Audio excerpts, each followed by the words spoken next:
바로 이렇게 열매로 진행을 하죠. 열매에서도 마찬가지로 꼭지를 타고 꼭지부터 이렇게 타고 내려온다는 거예요. 근데 칼슘이 공급이 안 돼서 세포의 조직이 이제 무너지게 되고 열과들이 발생을 할 수가 있고요. 그런데 곰팡이나 이런 것들이 치고 들어가게 되면 이렇게 끝이 썩는 형태들로 많이 나타날 수가 있다라고 볼 수가 있습니다.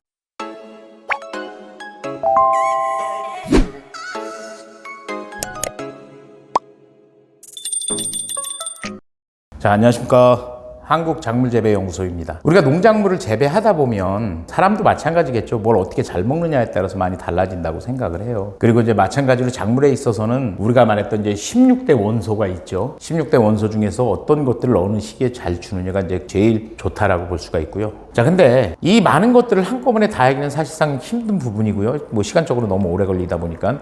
그래서 오늘은 제가 특히 칼슘에 대해서 집중적으로 말씀을 드릴 예정입니다. 칼슘은 우리가 생각했던 거하고 많이 다르죠. 실제로 이제 여러 가지 작용들을 많이 하죠. 최초에 흡수되는 칼슘은 이제 뿌리를 강하게 만들어주는 역할을 하고요. 물론 차후에 인산을 얘기할 때 말씀을 드리겠지만, 인산이라는 영양소가 이제 뿌리를 많이 뻗게 만들어주면 칼슘이 쫓아가서 뿌리를 강하고 탄탄하게, 즉 뿌리에다 갑옷을 입히는 역할을 합니다. 그래서 뿌리를 단단하게 만들어주는 역할을 한다라고 보시면 되고요. 두 번째는 세포하고 세포 사이의 벽을 이제 단단하게 잡아주면서 세포의 조직을 단단하게 만들어주고 속 안에 그 안으로 들어왔던 당도라든지 수분이라든지 이런 것들을 나가지 못하게 잡아줌으로써 신선함을 오랫동안 유지할 수 있다라고 볼 수가 있죠. 그래서 우리가 이제 쉽게 말해서 재배 저장성을 오래 끌고 가기 위해서는 반드시 칼슘을 충분히 공급을 해줘라 라고 얘기를 합니다. 그리고 또 칼슘은 병이나 스트레스에 대한 억제력을 상당히 길러주는 역할을 하죠. 사람도 어떻게 보면 뼈가 탄탄하면 그만큼 이제 잔병치레 없이 짱짱한 모습으로 다닐 수 있는 것처럼 식물들도 사실은 이제 병이나 스트레스에 대한 억제력을 상당히 길러주는 게 이제 칼슘의 역할이다라고 볼 수가 있습니다. 그리고 지금 사진에서 보이는 것처럼 토마토의 배꼽이 썩는 현상이라든지 또는 고추의 끝이 썩는 현상,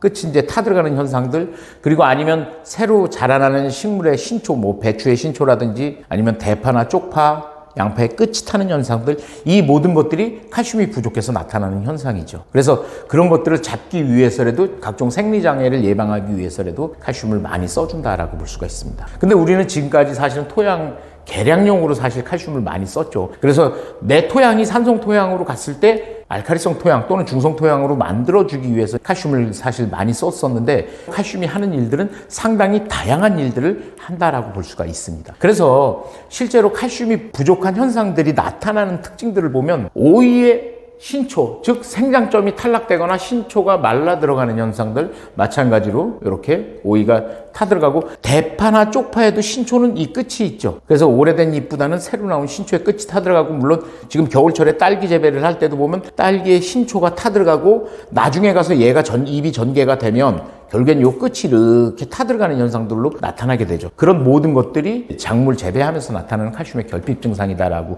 볼 수가 있고요. 다만 이제 칼슘의 결핍 증상들은 항상 신초, 맨 꼭대기에서 나타난다는 것을 느낄 수가 있습니다. 그리고 열매에 있어서도 마찬가지로 뭐냐면, 자, 꼭지는 여기 있고 맨 끝에 와서 썩기 시작을 하죠. 그죠? 마찬가지로 토마토도 꼭지가 여기 있고 여기에서 내려와서 이 부분이 썩어 들어가죠. 이거 사과에서 부사나 가몽에서 많이 나타나는 이제 고두병이라는 증세인데, 봉지 벗기기 전까지는 잘 안 나타나는데 봉지 벗기고 한 일주일이나 열흘 있으면 마찬가지로 꼭지는 여기 있지만 이 끝에 가서 고두병이 점점점점 찍히게 된다라고 볼 수가 있죠.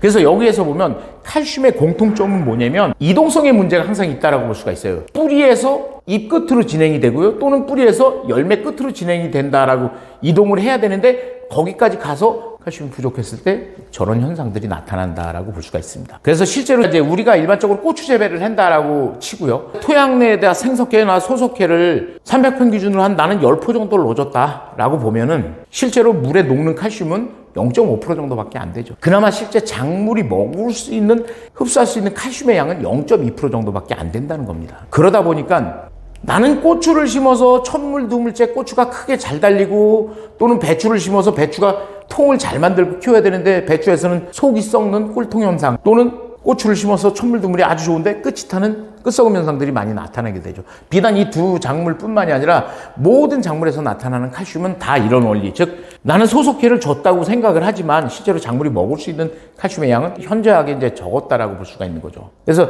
우리가 이제 소속해라든지 탄산칼슘이나 유황칼슘이나 생석해나 이런 것들은 물에 녹여보면 그냥 물을 뿌옇게 수화제처럼 둥둥 떠다니고 뿌옇게 만들고 나중에는 안감이 가라앉고 이렇게 되는데 실제로 완벽하게 물에 녹아야지만 작물은 먹을 수 있다라고 볼 수가 있습니다. 왜 그러냐면 칼슘, 다른 영양소하고 다르게 칼슘은 실제로 뭐 질소나 마그네슘이나 여러 가지 동위 원소를 사용해 갖고 여기다 한 방울을 떨구게 되면 질소나 마그네슘이나 다른 영양소들은 뭐 뒤로도 변색이 되고 앞으로도 변색이 되고 빨갛게 다 색상이 변하는 걸 볼 수가 있어요. 근데 칼슘은 여기다 한 방울을 떨구면 뭐 앞으로는 조금 뭐 빨갛게 나타나는 것 같긴 하지만 절대적으로 뒤로는 빨갛게 나타나는 현상이 없다라는 거죠. 왜 그러냐면 그 원인은 질소라든지 마그네슘이라든지 가리라든지 이런 영양소들은 나무의 단면을 잘라보면 체관부가 있고 물관부가 형성이 되어 있습니다. 그래서 이 체관부를 따라서 질소나 마그네슘이 이동을 하게 되죠. 그래서 하엽에 아랫잎에서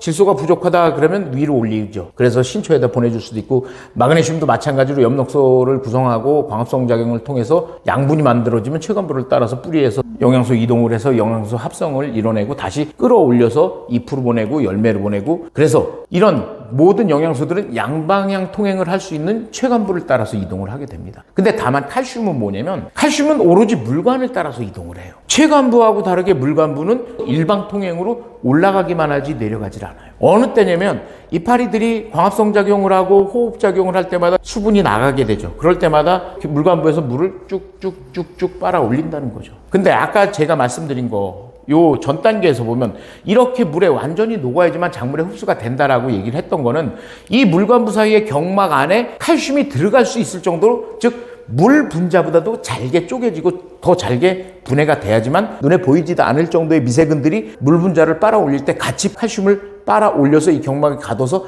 끌고 가기 때문에 얘가 호흡작용을 하다가 뭐 날이 습하다든지 온도가 올라가서 광포가 좀 이상으로 올라가서 이제 기공을 닫게 되면 이 호흡작용을 안 하다 보니까 얘는 여기서 멈춰버린다는 거죠. 이동을 하지 않는다라는 얘기를 많이 하는 것 중에 하나는 바로 이 체관부를 따라서 이동을 하느냐 아니면 물관부를 따라서 이동을 하느냐에 따라서 엄청나게 큰 차이를 볼 수 있다라고 할 수가 있습니다. 그래서 칼슘은 이제 사실상 우리가 이제 여러 가지 형태로 공급을 해주는데 최초의 칼슘은 어떻게 들어가냐면 아까 말씀드린 것처럼 칼슘이 초반부에 뿌리 근권부에서 흡수가 돼서 뿌리 근권부를 단단하게 만들어주는 역할을 하고요. 뿌리서부터 먼저 채우고 또는 관주나 옆면 시비를 토경 시비를 해주게 되면 그래서 이제 이렇게 채우고 두 번째 칼슘이 일로 가고 세 번째 일로 가고 네 번째는 올라가는 게 아니라 옆으로 갑니다. 그래서 물이 채워지듯이 여기를 다 채우고 나면은 그 다음 칼슘은 우리가 이제 첫 번째 하엽 단지를 1공장이라고 치고 여기를 2공장이라고 친다면 처음에 1공장을 다 채우고 나면 그 다음에 칼슘을 2공장을 채우게 된다는 거죠. 그래서 2공장까지 칼슘이 다 차 있으면 그 다음 이제 세 번째들은 어떻게 가느냐? 바로 이렇게 열매로 진행을 하죠. 열매에서도 마찬가지로 꼭지를 타고 꼭지부터 이렇게 타고 내려온다는 거예요. 근데 자, 여기까지 왔는데 여기까지는 칼슘이 공급되는데 여기는 칼슘이 부족하다? 그러면 어떻게 돼? 여기에 곰팡이나 뭐 바이러스나 이런 게 때리게 되면 이 부분이 썩기 시작을 하죠. 그래서 우리가 고추에서 말하는 끝썩음이 왔다라고 얘기를 하는 게 바로 이런 현상에서 나타난다라고 볼 수가 있습니다. 자, 그러면 여기까지 가는 칼슘도 없는데 이 꼭지까지 보내줄 수 있는 칼슘이 있느냐? 당연히 없죠. 그러다 보니까 항상 칼슘이 부족한 현상들은 열매의 끝이라든지 아니면 신초 끝에서 칼슘 부족 현상들이 많이 나타난다라고 볼 수가 있습니다. 그래서 가끔 제가 이제 교육을 다니다 보면 많이 듣는 게 저는 이제 뿌리를 통해서 칼슘을 공급해 주는 게 제일 좋다라고 얘기를 하는데 어느 분이 질문을 하세요. 그러면 이 옆면시비 하는 건 어때? 옆면시비 해주는 거는 어떠냐고 듣기는 하는데 저는 옆면시비 당연히 해주라고 하죠. 다만 횟수를 줄여라. 그 전에 10번을 줬으면 두세 번만 줘도 충분하다. 바닥으로 줄 수 있는 칼슘이 있으면. 왜 그러냐면 칼슘을 주면 칼슘은 맞은 자리에는 효과가 있어요. 근데 열매가 요만할 때 맞았으면 얘는 이만큼까지 커야 되는데 그때도 지속적으로 이제 공급이 필요한데 한두 번을 채워주면 뭐냐면 여기에 옆면시비로 채워주면 이파리가 다 큰 상태에서는 얘는 더 안 크기 때문에 한번 칼슘이 채워졌으면 거기는 칼슘이 안 갑니다. 물론 저 칼슘은 이동도 안 하죠. 그러다 보니까 옆면시비를 해주고 나면 여기에 칼슘이 있으니까 물이 칼슘을 끌고 올라갈 때 1번 공장 니네 칼슘 있냐? 또는 2번 공장 니네 칼슘 있냐? 그래서 우린 있다라고 하면 그래 그럼 열매로 보내는 칼슘과 신초로 보내는 칼슘을 더 많이 보낼게. 라고 해서 칼슘 결핍에 대한 이제 시너지 효과를 상당히 높일 수 있다라고 볼 수가 있습니다. 그래서 옆면 시비를 전혀 안 하는 것보다는 기존에 하던 것보다는 횟수를 줄이되 그래도 10번 했으면 두세 번은 해줘라 라고 말씀을 드리고 싶습니다. 자, 칼슘이 작물 체내에서는 글루라는 표현들을 많이 해요. 그래서 세포하고 세포 사이의 벽을 단단히 잡아주는 본드의 역할을 한다라고 해서 이제 그렇게 얘기를 하는데, 실제로 현미경 사진들을 보면 현미경 안에 이제 그 세포 벽 안에 칼슘들이 많이 고여 있는 것들을 볼 수가 있고요. 그래서 실제로 칼슘을 줄 때 칼슘을 주지 않고 아니면 칼슘을 정량을 주고 2배로 줘봤다 라고 가정을 해서 실험을 해봤는데, 실제로 칼슘을 주지 않았을 때 세포 벽의 두께는 1.8 마이크로 정도가 나왔고요. 그리고 정량을 줬을 때 2.4 마이크로 정도가 나오는 거죠. 그래서 그럼 2배로 주면 2.4가 아니라 한 5 정도 되지 않을까라고 해서 2배로 줬을 때는 실제로 5가 아니라 한 2.5 마이크로 정도밖에 안 되기 때문에 실제로 칼슘은 2배까지 줄 필요는 없다. 물론 요거 75kg라는 것들은 보통 우리가 이제 3,000평 기준이니까 300평으로 자르면 한 최소한 7.5kg에서 8kg 정도는 줘야 된다라고 얘기를 할 수 있습니다. 그리고 아까 얘기한 거 옆면 시비를 주는 것들을 생각을 해보시면요. 요게 이제 농약사나 또는 농협에서 많이 팔고 있는 이제 500ml짜리 칼슘이라고 생각을 하시면, 우리가 보통 요거를 20단말에 탄단 말이죠. 20단말에 타갖고 보통 한 400평 정도를 뿌리게 되죠. 근데 실제로 기존에 나와 있는 제품들이 한 17% 칼슘 정도 되는데, 17% 칼슘이면은 대충 500ml면 한 80cc 정도가 될 것 같아요. 80cc 정도면은 이제 대충 소주잔 한 잔 정도가 되죠. 그래서 우리가 25말에다가 500ml짜리를 한 병을 붓는데 그 중에 칼슘의 양은 진짜 소주잔으로 한 잔 정도밖에 안 되는데 그걸 400평에 뿌린다? 그러면 나는 칼슘을 줬다라고 충분히 생각을 하지만, 작물의 입장에서는 7.5kg에서 8kg가 필요한데 소주잔 한 잔 그 80cc 정도를 준 걸 가지고 나는 줬다라고 생각을 하지만 작물의 입장에선 받아먹은 게 없다라는 거죠. 그래서 옆면 시비를 하게 될 경우에는 사실상 한 2, 3일에 한 번씩 계속 칼슘제를 줘야 된다는 뭐 이런 쪽으로는 그렇게 나오죠. 그래서 뿌리에서 줬을 때 나타나는 결과들은 확연히 옆면 시비하고는 천지 차이가 났다라고 볼 수가 있습니다. 이제 우리가 과수라든지 여러 가지 작물에서 당도를 높이기 위해서 칼슘을 주는데, 칼슘이 정확한 이제 목적은 들어온 당을 나가지 못하게 잡아주는 역할을 하는 게 칼슘의 역할이고요. 당을 많이 생성을 하기 위해선 마그네슘이라든지 질소라든지 또 광합성에 유리한 황이라든지 이런 것들을 주는 게 상당히 효과가 좋다라고 볼 수가 있습니다. 그래서 아까도 말씀드린 것처럼 들어왔다가 벽이 막혀서 나가지 못하게 잡혀있는 당이라든지 수분 때문에 저장성을 오래 끌고 갈 수 있고 또는 당도를 높여줄 수 있는 역할을 하는 게 칼슘이다 라고 볼 수가 있는 거죠. 근데 칼슘이 공급이 안 돼서 세포에 조직이 이제 무너지게 되고 열과들이 발생을 할 수가 있고요. 그런데 곰팡이나 이런 것들이 치고 들어가게 되면 이렇게 끝이 썩는 형태들로 많이 나타날 수가 있다라고 볼 수가 있습니다. 그래서 실제로 농약사라든지 또는 농협이라든지 이런 데 가서 봤을 때 우리 그 생리도감이라고 해서 한 이거 반만인가요? 이만한 도표가 하나 있는데 거기에 절반 정도는 대부분 칼슘이 부족해서 나타나는 현상들이다 라고 볼 수가 있습니다. 뭐 감자의 속이 뻥이 나는 형태들, 또는 이제 배추의 끝이 타거나 속이 썩어 들어가는 거, 뭐 양파도 그렇고 배추도 마찬가지죠. 이렇게 이제 속이 썩어 들어가는 무름병 형태로 썩어 들어가는 것들, 그리고 이제 열과라든지 고추의 끝썩음, 그리고 무의 바람들이나 배에서도 바람들이가 나오죠. 이런 것들, 그리고 이제 포도에서 많이 나오는 화진 현상, 물론 질소가 강해도 그렇게 나타나죠. 그런 현상들도 사실은 칼슘 하나만 보충을 해줘도 충분히 다 예방이 가능하다라고 말씀드릴 수가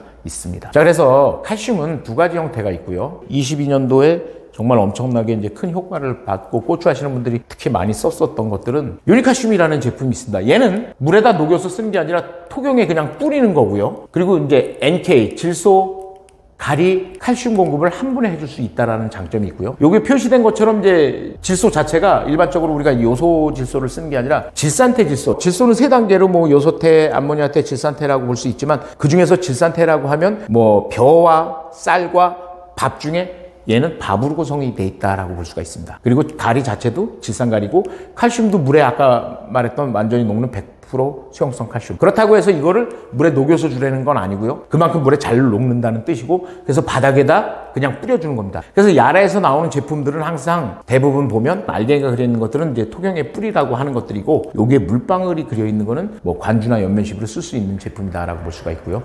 그래서 질산태질소하고 질산가리로 구성이 돼 있고, 이제 수용성 칼슘이 들어가 있기 때문에 상당히 흡수 이용률이 높고, 비가 오지 않아도 뿌려도 지가 스스로 알아서 잘 녹습니다. 그리고 이제 흡수 이용률이 높은 이제 수용성 칼슘을 하고 있어서 칼슘 비료를 별도로 시비하지 않아도 끝이 썩는 현상이라든지 배추의 꿀통이나 토마토의 배꼽 썩음, 뭐 사과의 고두, 모든 여러 가지 형태들의 칼슘 결핍 현상을 예방할 수 있다라고 볼 수가 있습니다. 그래서 보통 이제 사용량은 한 포 가지고 보통 100평에서 150평 정도, 15kg짜리고, 그리고 아까도 말씀드린 것처럼 뿌릴 때 아무 때고, 비 온 다음에 뿌려야지 아니면 비 오기 전에 뿌려야지 상관없습니다. 아무 때고 그냥 뿌려주시면 돼요. 이 입자 자체가 이제 공기 중에 있는 수분이나 토양 내에 있는 수분을 빨아들여서 자기가 녹아서 땅속으로 스며들어요. 질산테릴소이기 때문에 가스 피해가 전혀 없고 하늘로 날아가는 게 없고, 그래서 이제 하우스라든지 아무 데나 마구 뿌려도 사실은 아무 문제가 없을 정도로 안전하다라고 말씀드릴 수가 있습니다. 그리고 다음은 이제 관주나 연면 시비를 쓸 수 있는 비료고요. 관주용은 보면 이렇게 물방울이 그려 있습니다. 그래서 야라에서 나오는 제품들은 물방울이 그려 있느냐 아니면 알갱이가 그려 있느냐에 따라서 얘는 토경용 비료,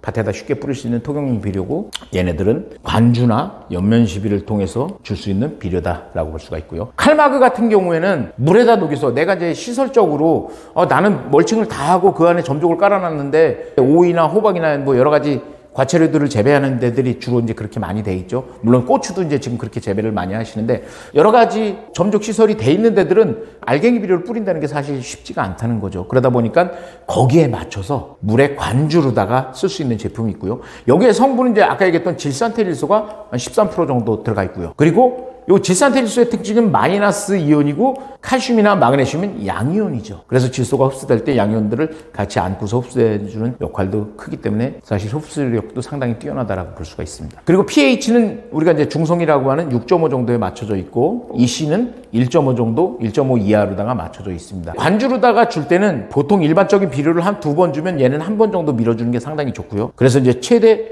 늦어도 15일 간격으로, 아무리 못 줘도 15일에 한 번은 꼭 반드시 줘라. 대신 뭐 내가 물량은 크게 상관을 하지 마시고요. 100평이다라고 하면 최소한 1kg 이상은 타서 줘야 된다라고 볼 수가 있습니다. 그리고 연면 시비를 할 때는 1kg 가지고 보통 25말 정도에 타서 연면 시비로 줄 수 있다. 연면 시비는 아시겠지만 한낮에 또는 기상적으로 좀 불안정할 때는 될 수 있으면 주지 않는 게 좋고, 관주는 사실 그런 거하고는 별개로 이제 뭐 그냥 아무 때고 줄 수가 있어서 상당히 편하다라고 볼 수가 있습니다. 어쨌든 이 도파아그로라는 회사는 항상 여러분들이 많은 작물에 대한 지식과 또는 비료에 대한 지식들 궁금한 거면 언제든지 전화를 해서 물어볼 수가 있고요. 내가 당장 궁금한데 여기저기 돌려서 알아보고 할 필요 없이 정말 알고 싶을 땐 바로 문의를 해주시면 제가 성실히 답변을 드리겠습니다. 자, 오늘도 장시간 동안 시청하시느라고 힘드셨을 거고, 앞으로도 이제 저희 채널 많이 좋아요하고 구독 눌러주시고 이용해 주시기 바랍니다. 이만 마치겠습니다. 수고하셨습니다.